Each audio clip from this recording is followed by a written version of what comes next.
வணக்கம்.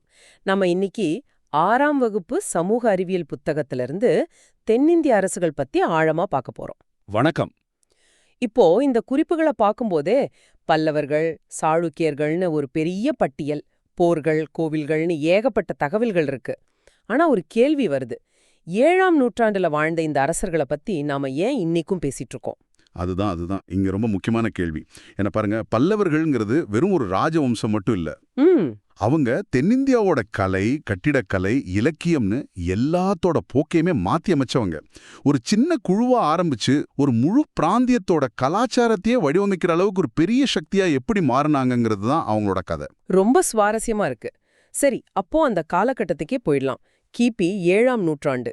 வட இந்தியாவுல ஹர்ஷர் ஆட்சி செய்றார். அப்போ தென்னிந்தியாவுல என்ன நிலைமை? தென்னிந்தியாவுல மௌரியர்கள், குப்தர்கள் மாதிரி ஒரு பெரிய ஒற்றை பேரரசு சக்தி எதுவுமே இல்ல. ஓ, ஒரு அரசியல் வெற்றிடம் மாதிரி. ஆமா, சரியா சொன்னீங்க. அந்த வெற்றிடத்தை நிரப்புறதுக்காக 3 முக்கிய சக்திகள் போட்டி போடுறாங்க. தெற்குல காஞ்சிபுரத்தை தலைநகரா வச்சிருந்தா பல்லவர்கள். சரி. அவங்களுக்கு கொஞ்சம் வடக்குல வாதாபி, அதாவது இன்னைக்கு நம்ம பாதாமின்னு சொல்றோம் இல்லையா, அத தலைநகரா கொண்ட சாளுக்கியர்கள். ம் அப்புறம் காலப்போக்குல சாளுக்கியர்களை வீழ்த்திட்டு வர்ற ராஷ்டிரகூடர்கள். இந்த 3 பேருக்குள்ள நடந்த போட்டி தான் அடுத்த சில நூற்றாண்டுகளுக்கு தென்னிந்தியாவோட தலையெழுத்தையே தீர்மானிச்சது. இதுல நாம முதல்ல பல்லவர்களை பத்தி தான் பார்க்க போறோம். அவங்க எப்படி ஆரம்பிச்சாங்க? எடுத்த உடனே பெரிய அரசர்களா வந்துட்டாங்களா? இல்லவே இல்ல. அவங்க சாதவாகனர்கள் ஆட்சியின் கீழ இருந்த சின்ன சிற்றரசர்கள் தான். சொல்லப்போனா ஒரு பெரிய சாம்ராஜ்யத்துக்கு கீழே வேலை செஞ்சவங்க. ஓகே.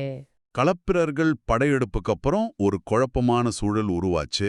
அதை சரியா பயன்படுத்திக்கிட்டு சிம்ம விஷ்ணுங்கிற ஒருத்தர் கிபி 550 வாக்குல களப்பிரர்களை ஒடுக்கி ஒரு நிலையான பல்லவ அரச உருவாக்குறார். அப்போ அவர்தான் பல்லவ வம்சத்தோட முதல் முக்கியமான அரசர். ஆமா, அவர்தான் அஸ்திவாரம் போட்டவர். அந்த அஸ்திவாரத்து மேல ஒரு பெரிய கட்டடத்தையே எழுப்பியவர் சிம்ம விஷ்ணுவோட மகன் முதலாம் மகேந்திரவர்மன். இவரை பத்தி நிறைய சுவாரஸ்யமான விஷயங்கள் இருக்கு. ஒரு பக்கம் கலைஞர், இன்னொரு பக்கம் போர் வீரர், மத மாற்றம்னு பல முகங்கள் இருக்கு. ஆமா, மகேந்திரவர்மன் ஒரு சிக்கலான ஆனா ரொம்பவே திறமையான ஆளுமே. கிபி 600லேருந்து 630 வரைக்கும் ஆட்சி செஞ்சார். தொடக்கத்துல அவரு சமண சமயத்தை பின்பற்றிட்டு வந்தார். சரி. ஆனா அந்த நேரத்துல தமிழ்நாட்டுல பக்தி இயக்கம், குறிப்பா சைவ சமயம் மக்கள் மத்தியில வேகமா பரவிட்டு இருந்துச்சு.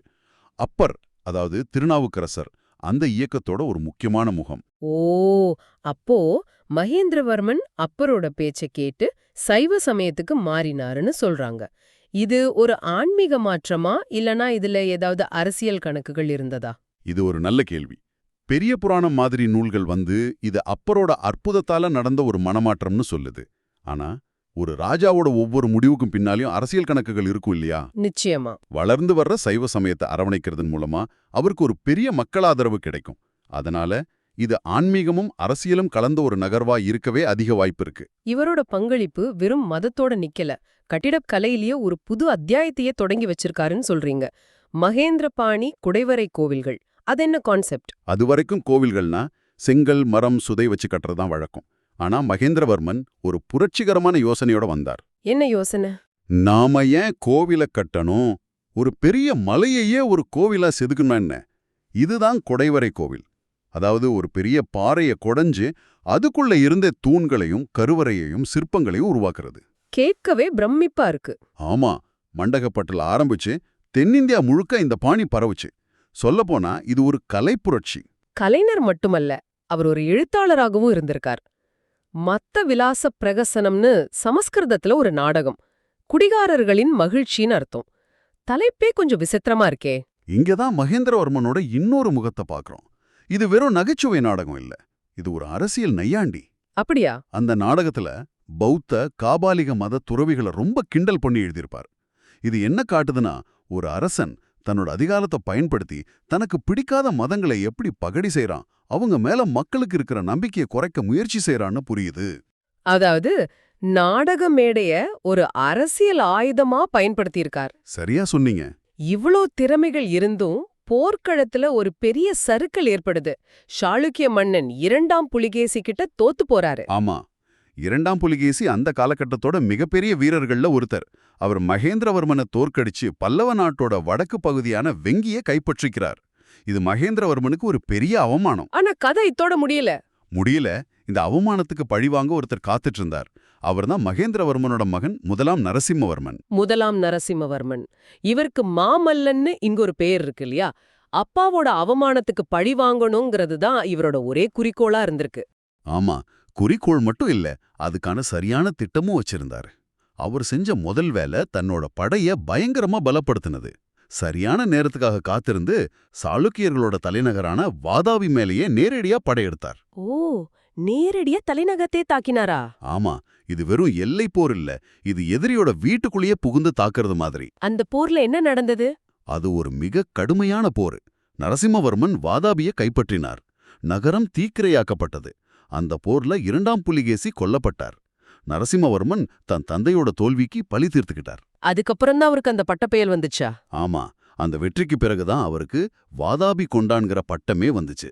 இது வெறும் வெற்றி இல்ல, இது ஒரு காவியம் மாதிரி ஒரு பழி தீர்த்தல். இந்த வாதாபி படையெடுப்புல பல்லவர் படைக்கு தலைமை தாங்கின தளபதி பரஞ்சோதிய பத்தி ஒரு குறிப்பு இருக்கு. போர் முடிஞ்சதும் அவர் ஒரு துறவியா மாறிட்டாருன்னு. ஒரு பெரிய வெற்றிக்கு பிறகு ஒரு தளபதி ஏன் இப்படி ஒரு முடிவை எடுக்கணும்? அதுதான் இதுல இருக்கிற ஒரு ஆச்சரியமான திருப்பம். வாதாபி போர்ல நடந்த பயங்கர வன்முறையும் ரத்த களரியும் பார்த்த பிறகு பரஞ்சோதிக்கு போர் மேல ஒரு வெறுப்பு வந்திருக்கலாம். அவர் சிறு தொண்டருங்கிற பேர்ல 63 நாயன்மார்கள்ல ஒருத்தரா மாறுறாரு. பெரிய புராணம் இத ஒரு பக்தி கதையா சொல்லுது. ஆனா போரின் கொடூரமான யதார்த்தம் அவரை ஆன்மீகத்தை நோக்கி தள்ளி இருக்கலாம். நரசிம்மவர்மனுக்கு பிறகு வந்த அரசர்கள்ல ராஜசிம்மன், அதாவது 2ஆம் நரசிம்மவர்மன் முக்கியமானவர்னு சொல்லப்பட்டிருக்கு. இவரோட காலத்துல போர்கள் குறைவு, கோவில்கள் அதிகம்னு. ஆமாம், ராஜசிம்மன் காலத்துல பல்லவ அரசு நல்ல ஸ்திரமா இருந்துச்சு. அதனால அவரோட கவனம் எல்லாம் கலை மேல திரும்புது. இங்கதான் பல்லவர் கட்டிடக்கலையில அடுத்த பெரிய மாற்றம் நடக்குது. மாற்றம். மகேந்திரவர்மன் பாறையை கொடைஞ்சார் இல்லையா?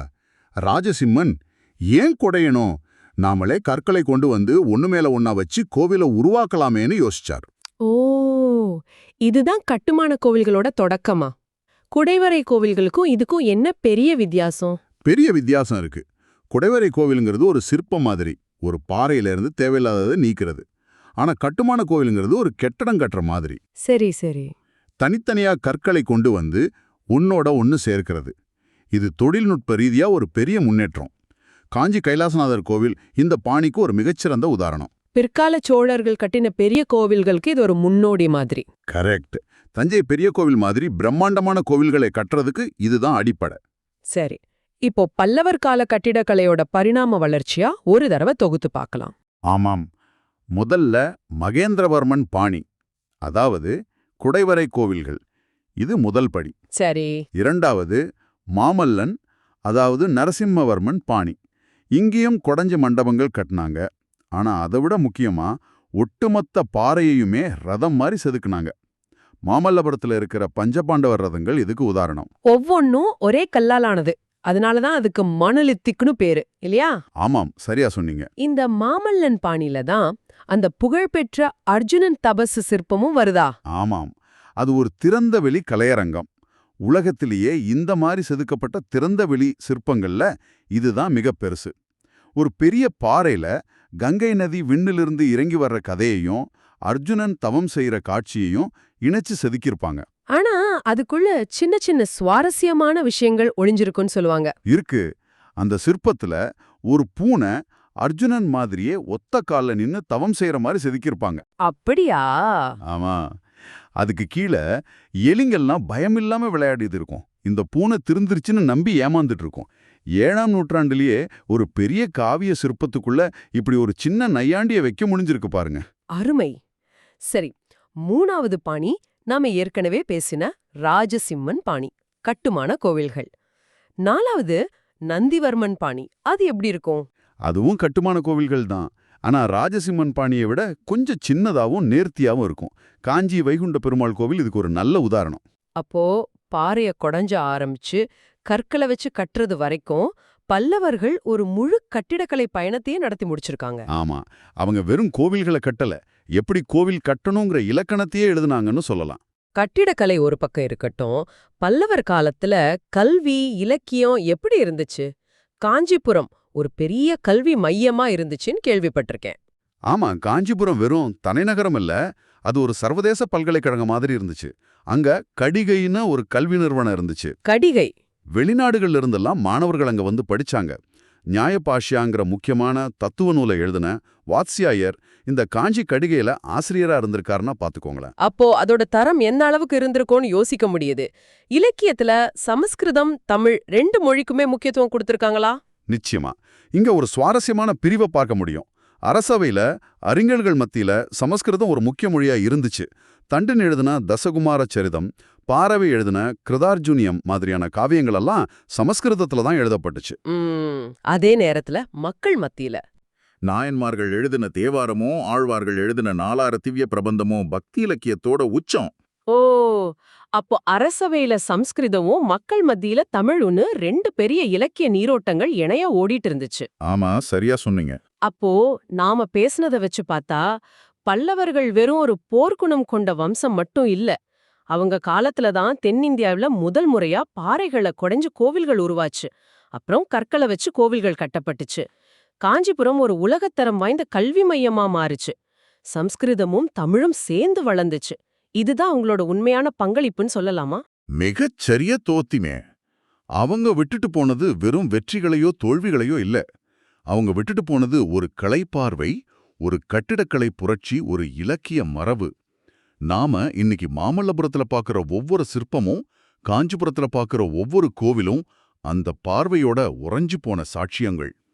அப்போ நாம ஆரம்பத்துல கேட்ட கேள்விக்கு இப்போ விடை கிடைச்சிருக்கு. 7ஆம் நூற்றாண்டு அரசர்களை பத்தி நாம இன்னிக்கும் பேசுறதுக்கு காரணம் அவங்க கட்டின பேரரசுகள் இல்ல, அவங்க உருவாக்குன கலை பொக்கிஷங்கள் தான். அது பல நூற்றாண்டுகளை கடந்தும் நம்மோட பேசிட்டு இருக்கு. ஆமா.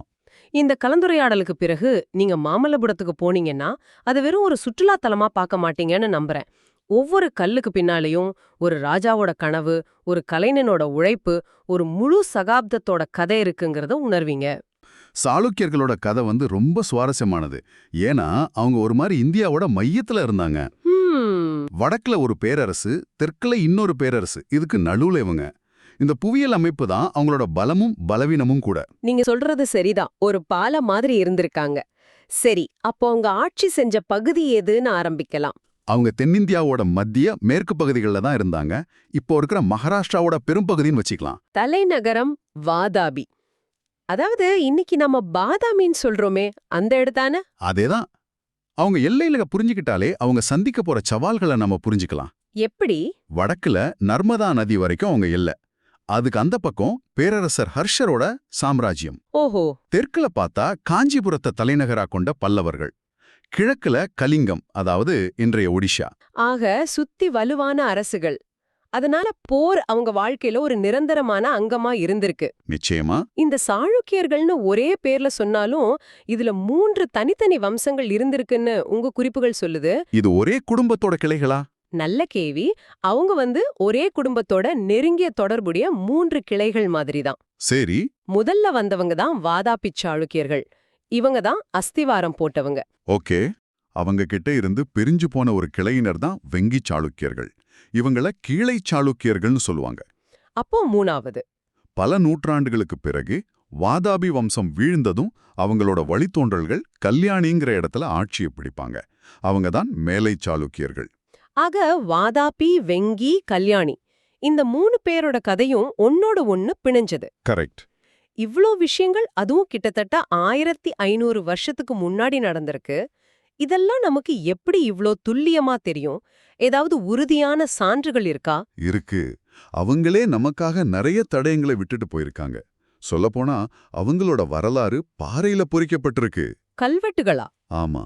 மங்களேசனோட வாதாபி குகை கல்வெட்டு, பல்லவர்களோட காஞ்சி கைலாசநாதர் கோவில் கல்வெட்டு, பட்டடக்கல் விருப்பாக்ஷா கோவில் கல்வெட்டுன்னு பல சான்றுகள் இருக்கு. ஆனா இது எல்லாத்தையும் விட ஒரு கல்வெட்டு ரொம்ப முக்கியம்னு சொல்லுவாங்க இல்லையா? 2ஆம் புலிகேசியோட ஐகோல் கல்வெட்டு. அதேதான். அது அவரோட ஒரு சுயசரிதை மாதிரினே சொல்லலாம். இது போக நம்ம ஊருக்கு வந்த சீன பயணி யுவான் ஸ்வாங் போன்ற வெளிநாட்டினரோட பயணக்குறிப்புகளும் நமக்கு ரொம்ப உதவுது. சரி, அப்போ கதைக்கு வருவோம். இந்த சாளுக்கிய வம்சத்தை ஆரம்பிச்சது யாரு? முதலாம் புலிகேசி. அவர் எடுத்த எடுப்புலயே பெரிய ராஜாவெல்லாம் இல்ல. அப்படியா? பீஜப்பூர் மாவட்டத்துல பட்டக்கல் பகுதியில ஒரு சின்ன குறுநில மன்னரா தான் வாழ்க்கையை ஆரம்பிச்சிருக்கார். ஆனா அவருக்கு பெரிய கனவுகள் இருந்திருக்கு போல. கிபி 543ல வாதாபி மலைக்கோட்டையை கைப்பற்றி அதை சுத்தி ஒரு பெரிய மதில் சுவர் எழுப்பி தன்னோட தலைநகரமா அறிவிக்கிறார். ஆமா, இதுதான் சாளுக்கிய பேரரசுக்கான முதல் அத்தியாயம். அதோட நிக்காம கிருஷ்ணா துங்கபத்ரா நதிகளுக்கு இடைப்பட்ட செழிப்பான பகுதியையும் கைப்பற்றுகிறார். அவருக்கு பிறகு அவரோட மகன் முதலாம் கீர்த்திவர்மன் வர்றாரு. அவர் தன் தந்தையின் வேலையை தொடர்ந்து கொங்கண கடற்கரை பகுதியை சாளுக்கிய கட்டுப்பாட்டுக்கு கொண்டு வர்றாரு. இது அவங்க கடற்படைக்கும் வர்த்தகத்துக்கும் ரொம்ப முக்கியமான ஒரு வெற்றியா இருந்திருக்கும் இல்லையா? நிச்சயமா. ஆனா இந்த வம்சத்தோட உண்மையான சூப்பர் ஸ்டார்னு ஒருத்தரை சொல்லணும்னா அது 2ஆம் புலிகேசி தான். சந்தேகமே இல்ல. இவரோட காலத்துல தான் சாளுக்கியர்களோட புகழ் இந்தியா முழுவதும் பரவுது. அவரோட வெற்றிகள் பத்தி சொல்லுங்களேன். குஜராத், மாளவம்னு வடக்கிருந்த பகுதிகளையும் கைப்பற்றினார். ஆனா அவரோட மாஸ்டர் ஸ்ட்ரோக் எதுன்னா கிபி 624ல வெங்கி அரசை கைப்பற்றினதுதான். வெங்கி? ஆமா, அந்த பகுதியை ஜெயிச்சு அதை தன்னோட தம்பி விஷ்ணுவர்தனருக்கு பரிசா கொடுத்தார். ஓ, இங்கதான் ஒரு சுவாரஸ்யமான திருப்பம் வருது. அந்த விஷ்ணுவர்தனர் தான் முதல் கீழே சாளுக்கிய அரசரா ஆகிறார். அதேதான். ஒரு அண்ணனோட வெற்றி ஒரு தம்பிக்கு தனி ராஜ்யத்தையே உருவாக்கி கொடுக்குது. இப்படித்தான் வெங்கி சாளுக்கிய வம்சம் உருவாகுது. பிரமாதம். அது மட்டும் இல்ல, 2ஆம் புலிகேசியோட புகழ் கடல் கடந்தும் போயிருக்கு. பாரசீக, அதாவது இன்றைய ஈரான் நாட்டு அரசர் 2ஆம் குஸ்ரு புலிகேசியோட அவைக்கு ஒரு தூதுக்குழு அனுப்பியிருக்கார். யோசிச்சு பார்க்கவே ஆச்சரியமா இருக்கு. அந்த காலத்துல மத்திய கிழக்குல இருந்து தக்கான பீடபூமிக்கு ஒரு தூதுக்குழு வருதுன்னா. ஆமா, புலிகேசி எவ்வளவு பெரிய சக்தியா இருந்திருக்கணும்னு பாருங்க. ஒரு நிமிஷம், இந்த நிகழ்வுக்கு சாட்சி இருக்கா? இது வெறும் கதையா? இல்ல, இது வரலாற்று உண்மை. இந்த பிரமிப்பான காட்சி அஜந்தா குகை ஓவியங்கள்ல ஒன்னா இன்னைக்கும் இருக்கு. வாவ்! ஒரு குகை சுவரில் வரையப்பட்ட ஓவியம் ஒரு பேரரசரோட சர்வதேச உறவை நமக்கு காட்டுது. ஆமா, சர்வதேச அளவுல புகழ்பெற்ற புலிகேசி உள்நாட்டுல ஒரு மிகப்பெரிய சவால சந்திக்கிறார். வட இந்தியாவின் சக்கரவர்த்தியான ஹர்ஷர். ஹர்ஷர் தெற்கு நோக்கி தன்னோட படைய நகர்த்துறார். அந்த காலத்துல ஹர்ஷரை தடுத்து நிறுத்தவே முடியாதுன்னு ஒரு பேச்சு இருந்துச்சு. ஆனா 2ஆம் புலிகேசி அதை செஞ்சு காட்டினார். கரெக்ட். நர்மதை நதிக்கரையில ஹர்ஷரோட படைய தடுத்து நிறுத்தி தென்னிந்தியாவுக்குள்ள நுழைய விடாம ஒரு இரும்பு சுவரா நின்னார். இந்த வெற்றிக்கு பிறகு நர்மதா நதிதான் இரு பேரரசுகளுக்கும் இடையிலான அதிகாரப்பூர்வ எல்லையா மாறுச்சு. ஆமா, இந்த மாபெரும் வெற்றிய பத்தி தான் நாம ஆரம்பத்துல பேசின அந்த ஐகோல் கல்வெட்டு ரொம்ப பெருமையா பேசுது இல்லையா? அதேதான். கர்நாடகாவுல ஐகோல்ங்கிற இடத்துல மேகுதி கோவில்ல இருக்க அந்த கல்வெட்டு. அதை எழுதியவர் புலிகேசியோட அவைக்கல புலவர் ரவிகீர்த்தி. சமஸ்கிருத மொழியில எழுதப்பட்டிருக்கு. ஆமா, அதுல வட இந்தியாவின் அதிபதியான ஹர்ஷர் புலிகேசியிடம் தோற்று தன் ஹர்ஷத்தை, அதாவது மகிழ்ச்சியை இழந்தார்னு ரொம்ப கவித்துவமா அந்த வெற்றியை கொண்டாடுது அந்த கல்வெட்டு. புலிகேசி இப்போ அசைக்க முடியாத சக்தியா மாறிட்டார். அப்போ தெற்குல இருந்து யார் அவருக்கு சவாலா இருந்தா? தென்னிந்தியாவின் இன்னொரு பெரும் சக்தி காஞ்சிபுரத்தின் பல்லவர்கள். ஓ, பல்லவர்கள். சாளுக்கியர்களுக்கும் பல்லவர்களுக்கும் நடந்த மோதல் ஒரு தலைமுறையோட முடிஞ்சு போற சண்டை இல்ல, அது ஒரு நூற்றாண்டு கால தொடர்கதை. இந்த மோதலோட உச்சக்கட்டமா பல்லவ மன்னர் முதலாம் நரசிம்மவர்மன் புலிகேசிய தோற்கடிச்சு அவரோட தலைநகரான வாதாபியே கைப்பற்றிடுறார். ஆமா, தீக்கிரை ஆக்கிடுறார். இதனாலதான் நரசிம்மவர்மனுக்கு வாதாபி கொண்டான் என்ற பட்டமே கிடைக்குது. இது சாளுக்கியர்களுக்கு ஒரு மிகப்பெரிய அவமானம். ஆனா அவங்க அவ்ளோ சீக்கிரம் விட்டு கொடுக்கல இல்லையா? இல்ல, சாளுக்கியர்கள் சீக்கிரமே மீண்டு வராங்க. கிபி 655ல வாதாபியை திரும்பவும் கைப்பற்றினாங்க. பழிவாங்கும் படலம் ஆரம்பமாகுது. எப்படின்னு? பிற்காலத்துல வந்த சாளுக்கிய மன்னர்களான முதலாம் விக்ரமாதித்தனும் 2ஆம் விக்ரமாதித்தனும் பல்லவர்களோட தலைநகரான காஞ்சிபுரத்தையே கைப்பற்றினாங்க. இங்கதான் ஒரு ஆச்சரியமான விஷயம் நடக்குது. எதிரியோட தலைநகரை ஜெயிச்சும் அவங்க அந்த நகரத்தை அழிக்கல. இது ஏன்? அது ரெண்டுமே இருக்கலாம். காஞ்சிபுரத்தை அழிக்காம இருந்ததன் மூலமா நாங்க வெறும் படையெடுப்பாளர்கள் இல்ல, பண்பாடு தெரிஞ்ச பேரரசர்கள்னு அவங்க ஒரு செய்தியை சொல்றாங்க. ஆமா, அது எதிரிக்கு ஒரு மனோதத்துவ ரீதியான அடியான்கும். கரெக்ட். அதே சமயம் பல்லவர்களோட கலைத்திறமையை அவங்க உண்மையிலே மதிச்சிருக்கலாம். இது அவங்களோட பரந்த மனப்பான்மையும் காட்டுது. இப்படியே புகழோட உச்சியில இருந்த வாதாபி சாளுக்கிய வம்சம் எப்படி முடிவுக்கு வந்தது? எல்லா பேரரசுக்கும் ஒரு முடிவு உண்டு இல்லையா? அவங்களுக்கு கீழே வேலை செஞ்ச ஒரு சிற்றரசர் தான் அவங்களுக்கு எதிரா திரும்புறாரு. யார் அது? ராஷ்டிரகூட வம்சத்தை நிறுவிய தந்தி துர்க்கர். அவர் கடைசி வாதாபி சாளுக்கிய மன்னரான 2ஆம் கீர்த்திவர்மனை தோற்கடிக்கிறார். இதோட வாதாபி சாளுக்கியர்களோட கதை முதியுது. ஆனா சாளுக்கியர்களோட வம்சம் முடியல.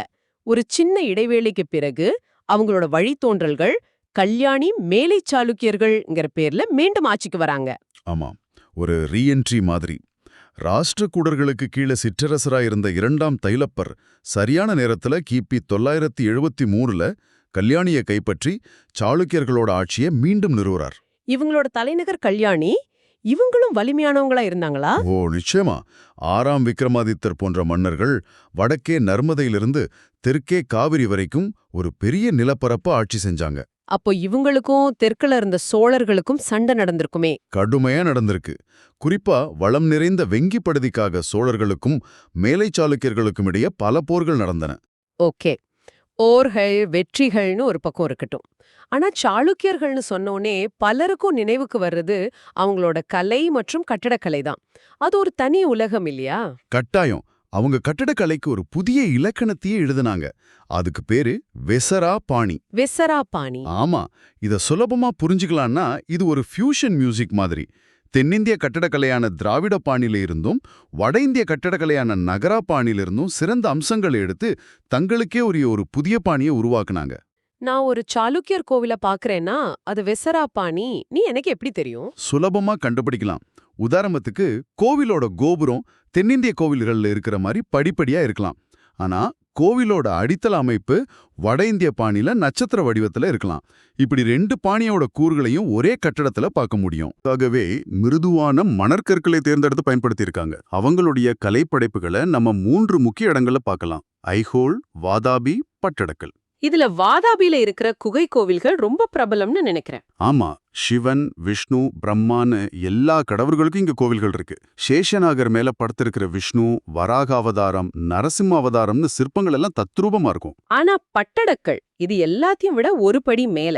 அதுக்கு யுனெஸ்கோ உலக பாரம்பரிய சின்னம்ங்கிற அங்கீகாரமே இருக்கு. ஆமா, ஏன்னா பட்டடக்கல் ஒரு கட்டடக்கலை ஆய்வுக்கூடம் மாதிரி. அங்க மொத்தம் 10 கோவில்கள் இருக்கு. அதுல 4 வட இந்திய நகரா பாணியிலையும் 6 தென்னிந்திய திராவிட பாணியிலையும் இருக்கு. ஒரே இடத்துல பக்கத்து பக்கத்துல 2 வித்தியாசமான பாணிகளையும் பார்க்க முடியறது ஒரு அபூர்வமான விஷயம். அதேதான். இதுல விருப்பாக்ஷா கோவிலுக்கு ஒரு தனிச்சிறப்பு இருக்குன்னு கேள்விப்பட்டிருக்கேன். அதுதான் இந்த கதையோட உச்சகட்டம். 2ஆம் விக்ரமாதித்தன் காஞ்சிபுரத்தை கைப்பற்றினப்போ அங்கிருந்த கைலாசநாதர் கோவிலை பார்த்து பிரமிச்சு போயிட்டார். பல்லவர்கள் கட்டின கோவிலையா? ஆமா, அந்த பல்லவர் காலத்து கோவிலோட அழகால ஈர்க்கப்பட்டு அதே மாதிரி ஒரு கோவிலை தன்னோட நாட்டுல கட்டணும்னு முடிவு செஞ்சார். அடேங்கப்பா, எதிரியோட கட்டடக்கலைய காப்பி அடிச்சிருக்காங்களா? காப்பி என்பதை விட இன்ஸ்பிரேஷன்னு சொல்லலாம். அந்த கோவிலை கட்டுறதுக்காக காஞ்சிபுரத்துல இருந்தே சிற்பிகளை பட்டக்கல்லுக்கு கூட்டிட்டு வந்திருக்காங்க. நிஜமாவா? ஆமா, பல தலைமுறையா போரிட்டாலும் கலைன்னு வரும்போது அந்த பகைய மறந்து எதிரி நாட்டு கலைஞர்களை மதிச்சு அவங்க மூலமாவே ஒரு கலைப்படைப்பு உருவாக்குறது எவ்வளவு பெரிய விஷயம். அருமை. இவ்ளோ விஷயங்களின் கேட்ட பிறகு சாளுக்கியர்களை பத்தி ஒரு முழுமையான சித்திரம் கிடைக்குது. நாம ஒரு சின்ன சுருக்கமா பார்த்தா டிஎன்பிஎஸ்சி மாணவர்களுக்கு பரீட்சை நேரத்துல ரொம்ப உதவியா இருக்கும். கண்டிப்பா. முதல்ல முக்கிய அரசர்கள். வாதாபி வம்சத்தை நிறுவியவர் 1ஆம் புலிகேசி. அதோட உச்சம் 2ஆம் புலிகேசி. ஹர்ஷரை தோற்கடித்தவர். ஆமா, கல்யாணி வம்சத்தை மறுபடியும் தொடங்கி வச்சவர் 2ஆம் தைலப்பர். அடுத்தது மிக முக்கியமான சான்று, 2ஆம் புலிகேசியின் வெற்றிகளை பறைசாற்றும் ஐகோல் கல்வெட்டு. எழுதியவர் ரவி கீர்த்தி. இத மறக்கவே கூடாது. கடைசியா அவங்களோட முத்திரை, கட்டடக்கலை. அவங்க பாணிக்கு பேரு வெசரா. அது வட இந்திய தென்னிந்திய பாணிகளின் கலவை. அதுக்கு சிறந்த உதாரணம் யுனெஸ்கோ சின்னமான பட்டடக்கல். அங்க இருக்கிற விருப்பாக்ஷ கோவில் காஞ்சி கைலாசநாதர் கோவிலோட இன்ஸ்பிரேஷன். கரெக்ட். ரொம்ப அருமையா எல்லாத்தையும் தொகுத்து சொல்லிட்டீங்க. ராஷ்டிரகூடர்களோட கதை வெறும் போர்களை பத்தினது மட்டுமல்ல. அது ஒரு மொழியின் வளர்ச்சி, பிரம்மாண்டமான கலைப்படைப்புகள் மற்றும் அதிகாரத்துக்கான இடைவிடாத போராட்டங்கள்னு பல அடுக்குகளை கொண்டது. நாம உங்க குறிப்புகள்ல இருக்கிற ஒவ்வொரு புள்ளியையும் தொட்டு அதுக்கு பின்னாடி இருக்கிற கதையை புரிஞ்சுக்க முயற்சிப்போம். அருமை. சரி, நேரடியா விஷயத்துக்குள்ள போலாமா? உங்க குறிப்புகள்ல முதல்ல வர்றது ராஷ்டிரகூடர்கள் யார், அவங்களுடைய காலம் மற்றும் ஆட்சி பகுதி. அவங்க 8ஆம் நூற்றாண்டிலிருந்து 10ஆம் நூற்றாண்டு வரை தக்கான பகுதியில் ஆட்சி செஞ்சதா சொல்லப்பட்டிருக்கு. ஆனா தக்காணம்னு சொன்னா மட்டும் போதுமா? அதுதான் முக்கியமான கேள்வி. வரைபடத்தை பார்த்தா ஒரு விஷயம் தெளிவா புரியும். அவங்களுடைய செல்வாக்கு தக்காணத்தோட நிக்கல. தெற்கே ராமேஸ்வரம் வரைக்கும், வடக்கே கங்கை சமவெளி வரைக்கும் அவங்களோட அதிகாரம் பரவி இருந்தது. ஓ அப்படியா? ஆமா, இதனாலதான் வரலாற்று அறிஞர்கள் அவங்கள ஒரு பிராந்திய சக்தி என்பதை விட ஒரு அகில இந்திய சக்தியா பாக்குறாங்க. சொல்லப்போனா அவங்க பிறப்பால் கன்னடர்கள், தாய்மொழியும் கன்னடம். இது அவங்களுடைய அடையாளத்தோட மிக முக்கியமான அங்கம். ஓகே, ஒரு அகில இந்திய சக்தி. ஆனா எல்லா பெரிய கதைக்கும் ஒரு தொடக்கம் இருக்குமே. இவ்வளவு பெரிய வம்சம் எப்படி ஆரம்பிச்சது? இதை நிறுவியவர் தந்தி துர்க்கர்னு உங்க குறிப்பு சொல்லுது. அவர் வாதாபி சாளுக்கியர்களுக்கு கீழே ஒரு அதிகாரியா இருந்திருக்கார். இது சாதாரண விஷயமா? இல்ல, இதுதான் அவங்களுடைய எழுச்சியோட மையப்புள்ளி. இது சரித்திரத்துல நாம அடிக்கடி பாக்குற ஒரு விஷயம். ஒரு பெரிய பேரரசுக்கு கீழே வேலை செய்யற ஒரு திறமையான ஆளுநர் அந்த பேரரசு பலவீனம் அடையும் போது தனக்கான வாய்ப்பை உருவாக்கி கொள்வது. புரியுது. தந்தி துர்க்கர் அதுதான் செஞ்சார். சாளுக்கியர்கள் பலவீனம் அடைஞ்ச சரியான நேரத்துல தன்னை ஒரு சுதந்திரமான இறையாண்மை உள்ள அரசரா அறிவிச்சுக்கிட்டார். ஒரு சாம்ராஜ்யத்தின் சாம்பரிலிருந்து இன்னொரு சாம்ராஜ்யம் பிறந்தது. அப்போ தந்தி துர்க்கர் அடித்தளம் போட்டார். ஆனா ஒரு அடித்தளத்தை வச்சு மட்டும் ஒரு பேரரசு உருமாகிடாதே. அதை யார் பலப்படுத்தினது? அந்த பெருமை தந்தி துர்க்கரோட மாமா முதலாம் கிருஷ்ணரை சேரும். தந்தி துர்க்கர் உருவாக்கிய ராஜ்யத்தை ஒரு பேரரசா ஒருங்கிணைச்சு அதை விரிவுபடுத்தினது அவர்தான். ஆனா அவர் போர்களால மட்டும் நினையப்படல. அவர் விட்டு சென்ற ஒரு பிரம்மாண்டத்தால இன்னைக்கும் பேசப்படுறார். நீங்க எல்லோரா கைலாசநாதர் கோவிலை பத்தி பேசுறீங்கன்னு நினைக்கிறேன். உங்க குறிப்புகள்ல இது முதலாம் கிருஷ்ணரால் கட்டப்பட்டதுன்னு ஸ்பஷ்டமா சொல்லப்பட்டிருக்கு. இதை ஏன் எல்லாரும் ஒரு அற்புதமா பாக்குறாங்க? இதுல ரொம்பவே ஆச்சரியமான விஷயம் என்னன்னா, அந்த கோவில் கட்டப்பட்டது இல்ல, அது செதுக்கப்பட்டது. என்ன சொல்றீங்க? ஒரு நிமிஷம். நீங்க சொல்றத நான் சரியா புரிஞ்சுக்கிட்டேனா, அவங்க ஒரு மலையோட உச்சியிலிருந்து கீழ்நோக்கி கொடைஞ்சு ஒரு கோவில முழுசா செதுக்கி எடுத்தாங்களா? அது எப்படி சாத்தியம்? ஆமா, நீங்க சொல்றது சரிதான். ஒரு சின்ன தப்பு நடந்தா கூட மொத்த உழைப்பும் வீணாயிடுமே. அதுதான் அவங்களுடைய பொறியியல் திறனுக்கு உச்சபட்ச சான்று. கற்பனை செஞ்சு பாருங்க, செங்கல், சிமெண்ட் எதுவும் இல்லாம ஒரு பெரிய பாறைய மேலிருந்து கீழா செதுக்கி தூண்கள், சிற்பங்கள், கூரை, விமானன்னு ஒரு முழு கோவிலையே அதுக்குள்ள இருந்து வெளிக்கொண்டு வராங்க. கேட்கவே பிரமிப்பா இருக்கு. இன்னைக்கு இருக்கிற தொழில்நுட்பத்தை வச்சு கூட இதை செய்ய முடியுமான்னு சந்தேகம்தான். இந்த ஒரு கலைப்படைப்பு போதும் ராஷ்டிரகூடர்களின் பெயரை சரித்திரத்துல நிலைநிறுத்த. உண்மையிலே முதலாம் கிருஷ்ணர் பேரரசு பலப்படுத்தினார், கலையன் உச்சத்தையும் தொட்டார். இதுக்கு பிறகு வம்சத்தோட தலை சிறந்த மன்னர்னு அமோகவர்ஷர் குறிப்பிடப்படுறார். அவருடைய காலம் ஏன் ஒரு பொற்காலமா கருதப்படுது? அமோகவர்ஷருடைய சிறப்பே அவர் ஒரு மாபெரும் போர்வீரனா மட்டும் இல்லாம கலை, இலக்கியம், மதம்னு பல துறைகள்ல ஆர்வம் கொண்டவரா இருந்ததுதான். அவர் மான்யகேட்டா என்ற ஒரு புதிய பிரம்மாண்டமான தலைநகரை உருவாக்கினார். மான்யகேட்டாவா? அது எங்க இருக்கு இப்போ? இப்போ அது கர்நாடகால மால்கெட் என்ற இடமா இருக்கு. கிட்டத்தட்ட 64 வருஷங்கள், அதாவது கிபி 814 878 வரைக்கும் ஆட்சி செஞ்சிருக்காரு. ஒரு நீண்ட நிலையான ஆட்சி ஒரு பேரரசுக்கு எவ்ளோ முக்கியம்னு இது காட்டுது. ஆமா, 64 வருஷங்கிறது மிகப்பெரிய காலகட்டம். அவருடைய தனிப்பட்ட வாழ்க்கையில அவர் ஜினசேனர் என்ற துறவியால சமண மதத்துக்கு மாறினார்னு உங்க குறிப்புல இருக்கு. இந்த மதமாற்றம் அவரோட ஆட்சியில ஏதாவது தாக்கத்தை ஏற்படுத்துச்சா? நிச்சயமா. சமண மதம் அஹிம்சையையும் அமைதியையும் போதிக்கிற மதம் தானே. இந்த தாக்கம் அமோகவர்ஷருடைய ஆட்சியில நல்லாவே தெரிஞ்சது. அவர் தேவையில்லாத போர்களை தவிர்த்து கலைகளையும் இலக்கியத்தையும் வளர்ப்பதில அதிக கவனம் செலுத்தினார். ஓஹோ, இது ஒரு பேரரசர் போர்க்களத்திலிருந்து விலகி கலாச்சார தளத்துல எப்படி தன்னை நிலைநிறுத்த முடியும் என்பதற்கு ஒரு சிறந்த உதாரணம். நீங்க இலக்கியம்னு சொன்னது ஒரு முக்கியமான புள்ளிக்கு நம்மள கூட்டிட்டு வருது. அமோகவர்ஷர் கவிராஜ மார்க்கம் என்ற நூலை எழுதியிருக்கார். இது கன்னட மொழியின் முதல் கவிதை நூல்னு சொல்லப்படுது. ஒரு பேரரசர், அதுவும் இவ்வளவு பெரிய பேரரசர், எதுக்காக ஒரு கவிதை நூலை எழுதணும்? அது வெறும் அவரோட தனிப்பட்ட ஆர்வம் மட்டும்தானா? இது வெறும் கலையார்வம் மட்டும் இல்ல, இது ஒரு பெரிய அரசியல் மற்றும் கலாச்சார நகர்வு. அந்த காலகட்டத்துல சமஸ்கிருதம் தான் தெய்வீக மொழி, இலக்கிய மொழி, அரசவை மொழின்னு ஒரு உயர்வான இடத்துல இருந்துச்சு. ஆமா, மத்த மொழிகள் பேச்சு வழக்காதான் பார்க்கப்பட்டுச்சு. கரெக்ட். அப்போ அமோகவர்ஷர், இல்ல, என் தாய்மொழியான கன்னடமும் இலக்கியத்துக்கு சளைத்ததல்லன்னு பிரகடனம் செய்றார். ஒரு மொழியின் முதல் கவிதை நூல ஒரு பேரரசரே எழுதுறது மூலமா அவர் கன்னட மொழிக்கு ஒரு மிகப்பெரிய அங்கீகாரத்தை கொடுக்கறாரு. அப்போ இது ஒரு மொழிய அதிகாரப்பூர்வமா இலக்கிய அந்தஸ்துக்கு உயர்த்துற செயல். அருமையான பார்வை. ஆமா, இதே கன்னட மக்களின் சுயமரியாதைக்கும் மொழி வளர்ச்சிக்கும் அவர் கொடுத்த ஒரு வரலாற்று பரிசு. சரி, அமோகவர்ஷருடைய அமைதியான நீண்ட ஆட்சி காலம் ராஷ்டிரகூடர்களுக்கு ஒரு பொற்காலமா இருந்துச்சு. ஆனா வரலாறு நமக்கு சொல்ற பாடம் அமைதிக்கு பிறகு புயல் வரும்னு தான். அவருடைய மகனான இரண்டாம் கிருஷ்ணர் அரியணை ஏறும்போது என்னாச்சு? நீங்க சரியா கணிச்சீங்க. இரண்டாம் கிருஷ்ணர் ஆட்சிக்கு வரும்போது தெற்கே சோழர்கள் பராந்தக சோழன் தலைமையில ஒரு புதிய வலிமையான சக்தியா உருவெடுத்துக்கிட்டு இருந்தாங்க. அந்த மோதல் தவிர்க்க முடியாததா இருந்துச்சு. வல்லம் போர் பத்தி சொல்றீங்க? ஆமா, உங்க குறிப்புகள்ல குறிப்பிடப்பட்டிருக்கிற மாதிரி கிபி 916ல வல்லம் என்ற இடத்துல, அதாவது இன்றைய திருவண்ணாமலை மாவட்டம், அங்க நடந்த போர்ல இரண்டாம் கிருஷ்ணர் பராந்தக சோழன் கிட்ட தோத்து போறாரு. ஓ, இது சோழர்களின் எழுச்சியையும் ராஷ்டிரகூடர்களுக்கு தெற்கே ஏற்பட்ட முதல் பெரிய சவாலையும் காட்டுது. ஆனா ஒரு தோல்வியோட அவங்க முடங்கிடலையே. இதுக்கு பதிலடி கொடுக்கற மாதிரி ஒருத்தர் வந்திருக்கணும். உங்க குறிப்புகள்ல மூன்றாம் கிருஷ்ணர் திறமை வாய்ந்த கடைசி அரசர்னு குறிப்பிடப்படுறார். ஆமா, மூன்றாம் கிருஷ்ணர் தன் முன்னோரோட தோல்விக்கு பழிவாங்க துடிச்சார். அவர் தக்கோலம் போர்க்களத்துல சோழர்களை மிக கடுமையா தோற்கடிச்சு அவங்களுடைய தலைநகரமான தஞ்சாவூரையே கைப்பற்றினார். தஞ்சாவூரையவா? ஆமா, இது எவ்ளோ பெரிய வெற்றின்னா எதிரியோட வீட்டுக்குள்ளேயே புகுந்து ஜெயிக்கிறதுக்கு சமம். இது தென்னிந்தியாவுல ராஷ்டிரகூடர்கள் தான் உச்சபட்ச சக்திங்கிறத மறுபடியும் நிரூபிச்சது. தஞ்சாவூரோட அவர் நிற்கவில்லை.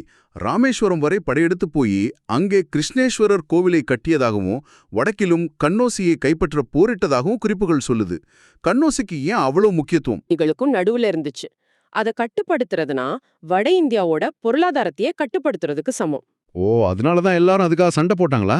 அதேதான். அதனாலதான் ராஷ்டிரகூடர்கள், வங்காளத்து பாலர்கள், குஜராத் பிரதிகாரர்கள்னு இந்த 3 பேரரசுகளும் ஒரு நூற்றாண்டுக்கு மேல அதுக்காக அடிச்சுக்கிட்டாங்க. இது மும்முனை போராட்டம்னு சரித்திரத்துல ரொம்ப பிரபலம். புரியுது. மூன்றாம் கிருஷ்ணர் அந்த போட்டியில தீவிரமா ஈடுபட்டது அவங்களுடைய லட்சியம் தென்னிந்தியாவோட நிற்கலங்கிறத காட்டுது.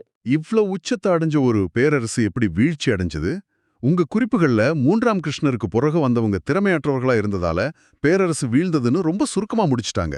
ஆனா ஒரு பெரிய மரம் ஒரே நாள்ல சாஞ்சிடாதே. இதுக்கு பின்னாடி வேற காரணங்கள் இருந்திருக்குமா? நிச்சயமா, திறமையற்ற அரசர்கள்ங்கிறது ஒரு மேலோட்டமான காரணம்தான். ஆழமா பார்த்தா பல பிரச்சனைகள் ஒன்னா சேர்ந்தது. மூன்றாம் கிருஷ்ணருக்கு பிறகு பேரரசுக்குள்ளேயே அதிகார போட்டி ஆரம்பிச்சுது. அவங்களுக்கு கீழே சித்தரசர்களா இருந்தவங்க தங்களை சுதந்திர அரசர்களா அறிவிக்க ஆரம்பிச்சாங்க. ஒரே நேரத்துல தெற்கே சோழர்கள், வடக்கே மற்ற அரசர்கள்னு பல முனைகள்ல தொடர்ந்து போரிட்டதால பேரரசின் கருவூலம் காலியாச்சு. அப்போ பொருளாதாரம் ஒரு பெரிய பிரச்சனையா இருந்திருக்கு. ரொம்ப பெரிய பிரச்சனை. இந்த பலவீனத்தை பயன்படுத்திக்கிட்டு அவங்களுக்கே ஒரு காலத்துல சிற்றரசர்களா இருந்த மேலை சாளுக்கியர்கள் அவங்கள தாக்கி ராஷ்டிரகூட சாம்ராஜ்யத்துக்கு ஒரு முற்றுப்புள்ளி வச்சாங்க. இது ஒரு விதத்துல சரித்திரம் தன்னை தானே மீண்டும் நிகழ்த்தி கொண்டது. சரி, அவங்களுடைய அரசியல் கதை இப்படி முடியுது. ஆனா அவங்களுடைய இலக்கிய கலை பங்களிப்புகள் இன்னைக்கும் வாழுது இல்லையா? ஆப்வியஸ்லி. இலக்கியத்துல கன்னட இலக்கியத்தின் 3 ரத்தினங்கள்னு ஆதிகவி பம்பா, ஸ்ரீ பொன்னா, ரன்னா குறிப்பிடப்பட்டிருக்காங்க. இதுல பம்பாவோட படைப்புகள் பத்தி சொல்லுங்களேன். பம்பா கன்னட இலக்கியத்தோட ஒரு முன்னோடி. அவர் எழுதின 2 நூல்கள் ரொம்ப முக்கியமானது. ஒன்னு ஆதிபுராணம். இது முதல் சமண தீர்த்தங்கரரான ரிஷபதேவரோட வாழ்க்கைய பத்தினது. இன்னொன்னு விக்ரமார்ஜுன விஜயம். விக்ரமார்ஜுன விஜயம் அது மகாபாரதத்தோட ஒரு மறு ஆக்கம்னு குறிப்புல இருக்கு. மகாபாரதத்தை மறுபடியும் எழுதுறதுல என்ன புதுமை இருக்கு? அங்கதான் ஒரு சுவாரஸ்யமான உத்தி இருக்கு. பம்பா தன்னை ஆதரித்த சாளுக்கிய அரசனான அரிகேசரிய மகாபாரதத்தோட கதாநாயகனான அர்ஜுனனின் பாத்திரத்துல பொறுத்து இந்த நூலை எழுதியிருக்கார். அப்படியா? ஆமா, இது ஒரு பக்கம் தான் அரசனை பெருமைப்படுத்துறது, இன்னொரு பக்கம் இதிகாச கதைய சம்மகால அரசியலோட இணைச்சு ஒரு புதிய பரிமாணத்தை கொடுக்கறது. அதாவது என் அரசர் அர்ஜுனனுக்கு நிகரானவர்னு சொல்றார். அப்போ இது ஒரு விதமான புகழ்ச்சி கலந்த காவியம். சரி, கலை பங்களிப்புக்கு மறுபடியும் வருவோம். எல்லோரா, எலிஃபண்டா குகைகள் அவங்களோடையதுன்னு பார்த்தோம். உங்க குறிப்புகள்ல பட்டடக்கல் என்ற இடத்துலயும் அவங்க கோவில் கட்டினதா இருக்கு. பட்டடக்கல் சாளுக்கியர்களோட கலை மையம் இல்லையா? ஆமா, இது அவங்களோட அரசியல் பண்பாட்டை காட்டுது. அவங்க தோற்கடிச்ச சாளுக்கியர்களோட கலை மையமான பட்டடக்கல்லையும் சமண நாராயணர் கோவில், காசி விஸ்வேஸ்வரர் கோவில்னு கட்டியிருக்காங்க. இது நாங்க உங்க இடத்த மட்டும் கைப்பற்றல, உங்க கலை பாரம்பரியத்தையும் நாங்க தொடருவோம்னு சொல்ற மாதிரி இருக்கு. இது ஒரு நல்ல ஒப்பீடு. இங்க ராஷ்டிரகூடர்கள் இப்படி ஒரு பிரம்மாண்டமான கோவில ஒரு பாறையில செதுக்கிட்டு இருந்த அதே காலகட்டத்துல, அதாவது 8லிருந்து 10ஆம் நூற்றாண்டுல உலகத்தோட மற்ற பகுதிகளில் என்ன நடந்துட்டு இருந்துச்சுன்னு யோசிச்ச ஆச்சரியமா இருக்கு. மிகச் சரியான கேள்வி. இது ஒரு அற்புதமான ஒப்பீட்டை கொடுக்கும். ராஷ்டிரகூடர்கள் எல்லோராவுல ஒரு மலைய கீழ்நோக்கி செதுக்கிட்டு இருந்த அதே நேரத்துல சீனாவுல டாங் வம்சத்தினர் லேஷான் என்ற இடத்துல ஒரு மலைப்பாறைய முன்பக்கமா செதுக்கி 71 மீட்டர் உயரமுள்ள ஒரு பிரம்மாண்டமான புத்தர் சிலைய உருவாக்கிக்கிட்டு இருந்தாங்க. அடேங்கப்பா, 71 மீட்டரா? ஆமா, ஒரே நூற்றாண்டு 2 வெவ்வேறு நாகரிகங்கள், ஆனா 2 பேருமே பாறைகளைக் கொண்டு கலைப்படைப்புகளை உருவாக்குறதுல உச்சம் தொட்டிருக்காங்க. அதே நேரத்துல இன்றைய ஈராக்ல இருக்கிற பாக்தாத் நகரம் இஸ்லாமிய பேரரசின் மகத்தான நகரமா கல்விக்கும் அறிவியலுக்கும் கலாச்சாரத்துக்கும் உலக மையமா விளங்கியது. அப்போ இது ஒரு நாகரிகத்தோட மட்டும் சம்பந்தப்பட்டது இல்ல, அது மனிதகுலத்தோட படைப்பாற்றல் உச்சம் தொட்ட ஒரு காலகட்டம். சரி, இந்த முழு விவாதத்தையும் தொகுத்து பார்த்தா நீங்க கொடுத்திருக்கிற இந்த குறிப்புகள்ல இருந்து நாம என்ன முக்கியமா எடுத்துக்கலாம்? பல்லவர்கள், சாளுக்கியர்கள், ராஷ்டிரகூடர்கள்னு 3 வம்சங்களோட கலை பங்களிப்பை எப்படி சுருக்கமா வேறுபடுத்தி பார்க்கறது? ரொம்ப எளிமையா சொல்லலாம். பல்லவர்கள் குடைவரை கோயில்களை ஆரம்பிச்சு வச்சு பிறகு ஒற்றைக்கல் ரதங்கள், கட்டுமான கோயில்கள்னு பரிணாம வளர்ச்சி அடைஞ்சாங்க. சரி. சாளுக்கியர்கள் ஒரு புது பாணிய உருவாக்குனாங்க. அதுக்கு பேரு வெசாரா. இத ஒரு கலப்பு பாணின்னு சொல்லலாம். வட இந்திய கோயில்களோட வளைவான கோபுரம், அதாவது நாகரா பாணி, மற்றும் தென்னிந்திய கோவில்களோட அடுக்குமாடி போன்ற விமானம், அதாவது திராவிட பாணி. இது ரெண்டையும் இணைச்சு ஒரு புது அழகியல உருவாக்குனாங்க. அப்போ ராஷ்டிரகூடர்கள்? ராஷ்டிரகூடர்கள் பல்லவர்கள் ஆரம்பிச்சு வச்ச குடைவரை கலைய அதோட உச்சபட்ச சாத்தியத்துக்கு எடுத்துட்டு போனாங்க. எல்லோரா கைலாசநாதர் கோவில் அதுக்கு உதாரணம். சுருக்கமா சொன்னா பல்லவர்கள் தொடக்கம் மற்றும் பரிணாமம், சாளுக்கியர்கள் கலப்பு பாணி, ராஷ்டிரகூடர்கள் குடைவரை கலையின் உச்சம். இந்த வேறுபாட்டை புரிஞ்சுகிட்டாலே போதும். ரொம்ப தெளிவான விளக்கம். ராஷ்டிரகூடர்களின் கதை ஒரு பேரரசின் எழுச்சி, அதன் பொற்காலம் மற்றும் தவிர்க்க முடியாத வீழ்ச்சிங்கிற முழு வட்டத்தையும் நமக்கு காட்டுது. அவங்க விட்டு சென்ற கலைப்படைப்புகளும் அவங்க அங்கீகாரம் கொடுத்த கன்னட மொழியும் இன்னைக்கும் அவங்க கதையை சொல்லிக்கிட்டு இருக்கு. நிச்சயம். ஒரே பாறைய குடைஞ்சு ஒரு மாபெரும் கோவில உருவாக்கும் அந்த தொழில்நுட்பமும் கலைத்திறனும் இன்று நம்மை வியப்பில் ஆழ்த்துவதோடு மனிதனின் படைப்பாற்றலுக்கு எல்லையே இல்லைங்கிற நம்பிக்கையும் கொடுக்குது. உண்மையிலேயே. சரி, இந்த ஆழமான பார்வைக்கு பிறகு நீங்க இந்த விஷயத்த ஒரு புதிய கோணத்துல சிந்திச்சு பார்க்க ஒரு கேள்வி. ராஷ்டிரகூடர்கள், சாளுக்கியர்கள் போன்ற பேரரசுகள் தங்களுக்குள்ளேயே இடைவிடாமல் போரிட்டு கொண்டிருந்தாலும் வடக்கிலிருந்து வந்த படையெடுப்புகளை அவங்களால திறமையா எதிர்கொள்ள முடியாம போனதா? அதுவே பிற்காலத்துல தென்னிந்தியாவின் வீழ்ச்சிக்கு ஒரு காரணமாக அமைஞ்சதான்னு நீங்களா சிந்திச்சு பாருங்க. இது உங்க புரிதலை இன்னும் ஆழமாக்கும். இது போன்ற பாடங்களை எளிமையாகவும் ஆழமாகவும் கற்றுக்கொள்ள எங்களோடு இணைந்திருங்கள். For more TNPSC related notes and videos, you can follow Ramax.